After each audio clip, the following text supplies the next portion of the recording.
Hello, and welcome to my discussion on Thoreau, Garrison, and Tolstoy. Today, I will explain why I believe that Garrison's demand of rebellion is the most compelling among the three, and why Thoreau's idea of civil disobedience is instead the least compelling to me. First, I want to start by talking about Henry David Thoreau. In his essay on the duty of civil disobedience, Thoreau outlines the ways in which people should behave when the government commits injustice. In fact, he was an opposer of many policies pursued by the US at the time, such as the Mexican American War. He argues that when we disagree with the actions of the state, we should withdraw our support. And this does not mean that we should fight against it or we should try to change it, as he thinks that society is unreformable from the inside. Instead, we should just do what is necessary to not be a part of that wicked system. On page 10, he writes, "It is not a man's duty to devote himself to the eradication of any, even the most enormous wrong. He may still properly have other concerns to engage in, but it is his duty at least to wash his hands of it, and if he gives it no thought longer, not to give it practically his support." With this quote, I want to show the importance that Thoreau gives to individuality. He claims that it is not worth it for men to actively oppose evil. However, we should still follow our moral obligation, because only in such way our soul will be appeased and we will be able to find happiness. For instance, he urges citizens not to pay their taxes because the money is being used for an unjust purpose to which they are contributing and which is compromising their soul. Therefore, on page 14, he states that under a government which imprisons any unjustly, the true place for a just man is also a prison. Here, Thoreau is claiming that we should pay the price of being imprisoned because only there we can really be free of any connection to injustice. Now I will illustrate the thought of William Lloyd Garrison.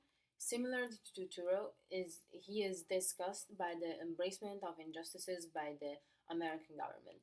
Particularly in his address No Compromise with Slavery, he presents his abolitionist ideology towards slavery. To summarize his position, on page 7, Garrison writes, "The abolitionism which I advocate is as absolute as the law of God, and as unyielding as his throne. It admits of no compromise. Every slave is a stolen man, every slaveholder is a man stealer. While a slave remains in his fetters, the land must have no rest." With this statement, he is calling for active resistance and the showing of dissent by the citizen towards a government whose foundations allowed for such an evil outcome like slavery. Lastly, I will go over the view of Leo Tolstoy in his book The Kingdom of God is Within You.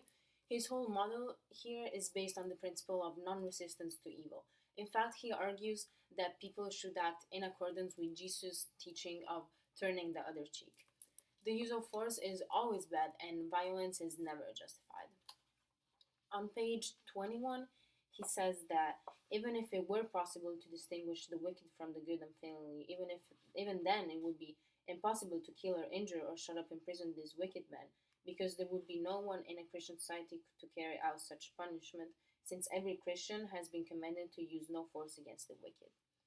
Here, Tolstoy is claiming that violence is not an option, not even if it is used in return to other evil. In addition, he urges Christians to oppose the state because it is inherently wrong, as it was born from a violent act of capture and enforces its authority with continued violence. And since civil society only exists within the state, it will be inevitably corrupted by the same government. On page 102, he says that government authority, even if it does suppress private violence, always introduces into the life of man fresh forms of violence, which tend to become greater and greater in proportion to the duration and strength of the government. For this reason, people need to discourage this kind of rule and instead profess the real Christian doctrine. Having presented all three perspectives, I can conclude by saying that I found Garrison's argument to be the most persuasive. His call for open opposition seems the right course of action to me from an ethical point of view, since it implies that we should fight to end evil whenever it happens in front of us. It also seems the most effective one to bring peace and justice. On the other hand, I believe that Turo's view lacks standing. His proposal appears to my eyes more like a submission rather than an act of protest, and I think the intent behind it appears to be quite selfish. On the same note, I also do not completely agree with Tolstoy's view, but I admire his insistence on nonviolence, and I appreciated the fact that he presented a practical solution that, which is the kingdom of God, that will help everyone, although it seems a little bit unrealistic. Thank you for your attention.